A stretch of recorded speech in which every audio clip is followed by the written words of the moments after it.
my god, Cynthia, je viens de me rappeler, j'ai plus de savon chez moi. Il n'y a pas de problème, le carrefour il est proche, on est juste allé en acheter. Oh wow, le savon est ici. Ils sont bons, mais 20$ pour du savon, on peut en faire par nous-mêmes. Dans ce projet, 4 savons à main ont été synthétisés en laboratoire. Tout d'abord, un savon inspiré d'un des savons les plus anciens au monde, le savon de Marseille, a été conçu par une saponification à froid. Un second savon à base d'huile d'olive a été préparé par saponification à chaud avec un chauffage à reflux. Un troisième savon, cette fois liquide, a également été réalisé par saponification à chaud. Enfin, un savon à base d'huile de coco et de beurre de karité a été synthétisé selon la même méthode. L'efficacité des saponifications a été confirmée par spectroscopie infrarouge et tous les savons ont réussi le test de moussage. Leur pH a également été jugé adéquat, signifiant qu'ils sont bel et bien utilisables. Commençons premièrement en se posant une question très simple. À quoi sert le savon? Un savon, ça a comme premier but de nettoyer. Cela veut dire enlever la saleté et tuer les bactéries. Ensuite, son deuxième but est de dissoudre la graisse en rendant miscible l'eau et le gras sur nos mains. De plus, ça garde nos mains bien hydratées et protégées car le savon nourrit notre peau. Mais en fait, comment ça fonctionne le savon? C'est une excellente question. Revenons au deuxième but qui était de dissoudre la graisse. Le savon est une molécule amphiphile qui possède une tête hydrophile qui aime l'eau et une queue hydrophobe qui fuit l'eau. Lorsqu'on le mélange à de l'eau en présence de graisse ou de saleté, les molécules de savon s'organisent en structures appelées micelles.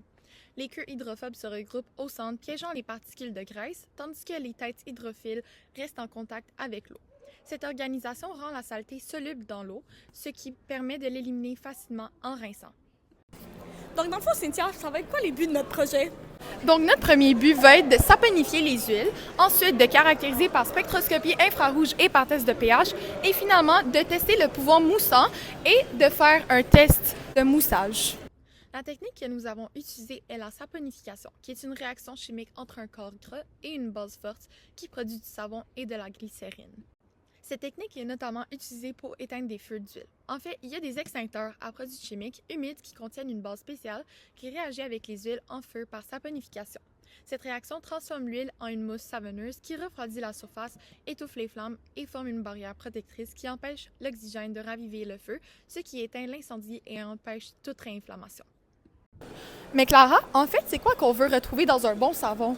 Donc dans le fond, on veut que notre savon ait un bon pH, qu'il passe le test du moussage et le test du pouvoir nettoyant. Le mécanisme de réaction se fait ainsi. On commence premièrement avec une attaque nucléophile du OH vers le lien C double lien O qui est électrophile.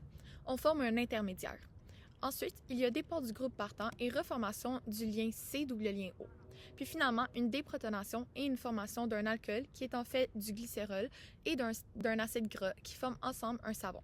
Aujourd'hui, on a fabriqué notre savon de Marseille.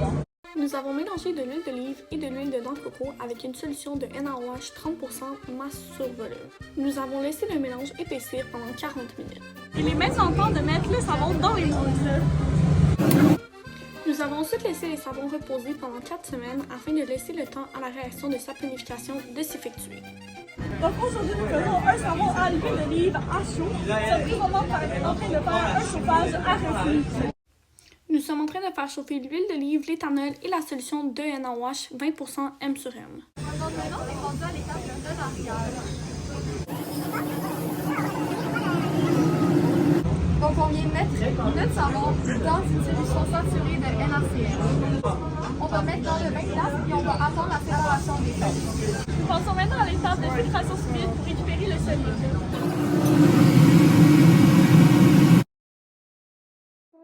Après la première filtration sous vide, le pH était de plus de 12. Nous avons donc effectué plusieurs filtrations sous vide avec de l'eau distillée. On a testé le pH et on a obtenu un pH de 12, donc on s'arrête ici, on va le laisser refroidir. Nous avons mélangé et fait chauffer l'huile de ricin, l'huile d'olive et l'huile de noix de coco avec une solution de KOH 20% M sur V jusqu'à ce que le savon épaississe. Qu'est-ce que tu fais, Clara? Je fais le test de la transparence. Donc l'eau a été ajoutée pour rendre notre savon liquide. Donc maintenant, on va mettre notre huile essentielle dans notre savon liquide. Nous avons maintenant acheté une petite quantité d'une solution 25% de NaCl afin d'épaissir le savon. La solution de NaCl a maintenant été achetée et notre savon est plus épais. Donc, on va faire notre test de pH. Nous avons fait chauffer à reflux l'huile de noix de coco, le beurre de karité, l'éthanol et la solution de NaOH 20% M-Sauvé. Et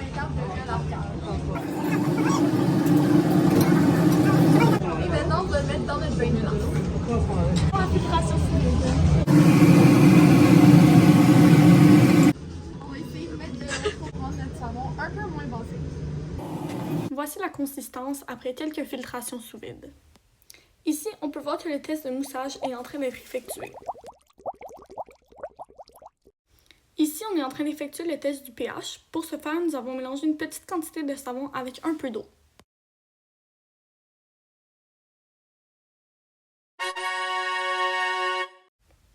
Nous avons ensuite effectué le test du pouvoir nettoyant pour voir si nos savons ont la capacité de faire partir une graisse.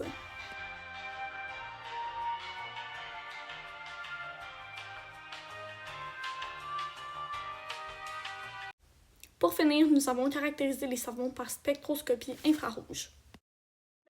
L'idéal d'un savon pour qu'il soit sécuritaire pour la peau est entre 8 et 10. Le pH de la peau est d'environ 5,5. Ce taux d'acidité permet à l'épiderme de combattre les germes et les agressions extérieures ainsi que de maintenir l'hydratation de la peau. Si le savon est trop basique, il peut être irritant et assécher la peau, ainsi que déséquilibrer le microbiome de la peau. Si le pH est trop acide, il peut également causer de la sécheresse et détruire la barrière de protection de la peau. Mais pourquoi voulons-nous pas que le pH de notre savon soit alors de 5,5? Alors pour qu'un savon soit efficace et qu'il puisse faire partir les huiles et qu'il soit antibactérien, le savon doit être légèrement basique. On préfère donc un savon qui a un pH entre 8 et 10. Donc si nous regardons les résultats que nous avons obtenus en laboratoire, nous pouvons voir que tous nos savons, à l'exception de celui à l'huile de coco et beurre de karité, ont un pH de 8. Ceci est idéal puisqu'ils ne sont pas trop dommageables pour la peau, mais ils sont tout de même efficaces. On se rappelle qu'au moment où nous avons mis le savon à l'huile d'olive dans les moules, son pH était de 12. Alors, qu'est-ce qui explique que le pH à la dernière séance est de 8? Ceci peut être expliqué par le fait que la réaction de saponification n'était pas complète à la fin de la première séance.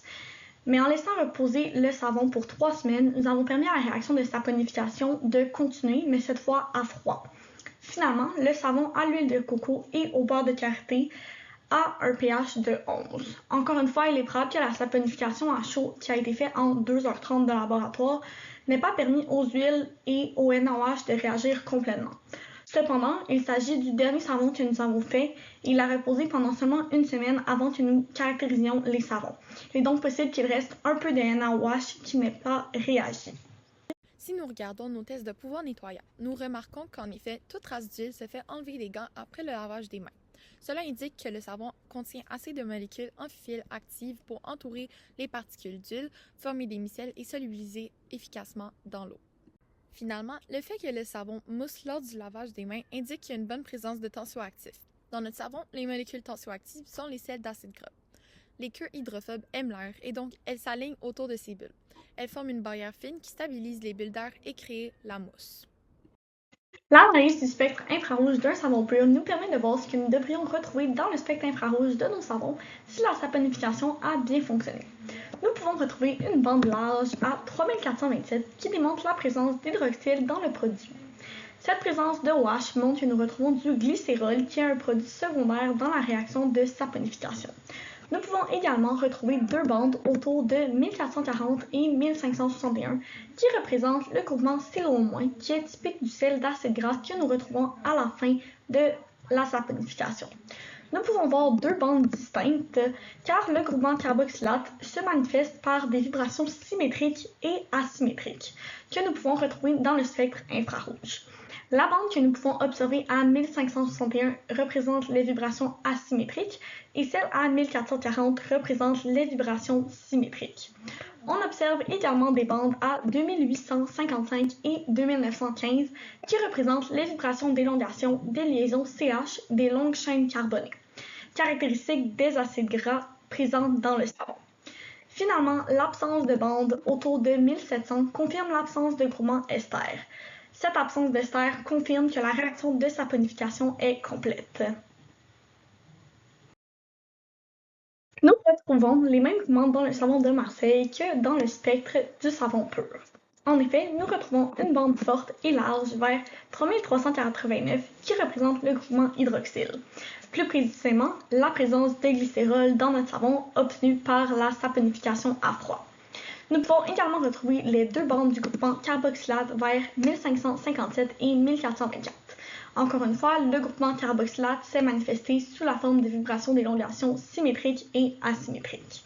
Nous retrouvons également deux bandes vers 2850 et 2921 qui représentent les vibrations d'élongation du groupement CH des chaînes carbonées du savon. Nous pouvons également remarquer l'absence de bandes autour de 1700 qui représentent l'absence de groupement ester. Encore une fois, l'absence d'ester confirme que la réaction de saponification est complète. Nous retrouvons encore une fois les mêmes groupements, c'est-à-dire une bande large vers 3429 qui représente la présence de glycérol dans le savon, deux bandes à 1557 et 1418 qui représentent les vibrations d'élongation du groupement carboxylate. Nous pouvons également retrouver les deux bandes à 2851 et 2918 qui démontrent la présence de liaisons CH des chaînes carbonées du savon. Nous pouvons encore une fois remarquer l'absence de bande vers 1700 qui signifie qu'il n'y a plus d'ester et que la réaction de saponification est complète. Retrouver les mêmes groupements dans le spectre infrarouge du savon à l'huile de coco et au beurre de karité. En effet, nous retrouvons vers 3372 une bande large qui démontre la présence d'OH, plus précisément de glycérol, dans le produit final obtenu en laboratoire. Nous pouvons également voir deux bandes vers 2850 et 2920 qui représentent les liaisons CH des chaînes de carbone des savons. Il est également possible de voir deux bandes vers 1421 et 1556 qui démontrent la présence de carboxylate dans les savons obtenus. Finalement, l'absence de bande vers 1700 confirme l'absence d'ester et par le fait même confirme que la saponification est complète. Encore une fois, nous retrouvons les mêmes groupes fonctionnels dans le spectre infrarouge du savon liquide. En effet, nous pouvons retrouver deux bandes vers 1551 et 1406 qui confirment la présence d'ions de carboxylate dans le savon fabriqué en laboratoire. Nous pouvons également voir deux bandes vers 2852 et 2926 qui représentent les liaisons CH des chaînes carbonées. On retrouve une bande très large vers 3378. Cette bande montre la présence de OH, plus précisément de glycérol, mais également la présence d'eau. En effet, comme nous pouvons le voir, la bande est beaucoup plus large que dans les autres spectres, et c'est parce que les savons liquides sont faits avec beaucoup plus d'eau que les savons durs. Finalement, l'absence de bande vers 1700 confirme qu'il n'y a pas d'ester et que la réaction de saponification est complète. Donc, comment on aurait pu améliorer notre laboratoire? On aurait pu faire plus de filtration sous vide et faire plus de rinçage à l'eau distillée afin de baisser le pH de notre savon et avoir un savon moins caustique. Selon l'analyse des différents tests effectués en laboratoire, nous pouvons dire que les buts ont été atteints. En effet, l'analyse des différents spectres infrarouges confirme que les saponifications ont bien été effectuées. De plus, les différents savons ont passé le test du moussage, du pH ainsi que du pouvoir nettoyant. Malgré que le savon en huile de coco ait un pH de 11, nous pouvons tout de même dire que les buts ont été atteints car il s'agit tout de même d'un savon, mais seulement un peu basique. Afin de pousser notre expérience plus loin, nous aurions pu étudier les impacts environnementaux de nos savons. Pour ce faire, nous aurions pu évaluer la biodégradabilité de nos savons, ou plutôt étudier les impacts que nos savons ont sur le milieu aquatique. Nous tenons à remercier l'équipe des professeurs de chimie, principalement Arrête Et Alain, et toute l'équipe des techniciens de laboratoire pour leur soutien durant notre projet. Merci! À la prochaine!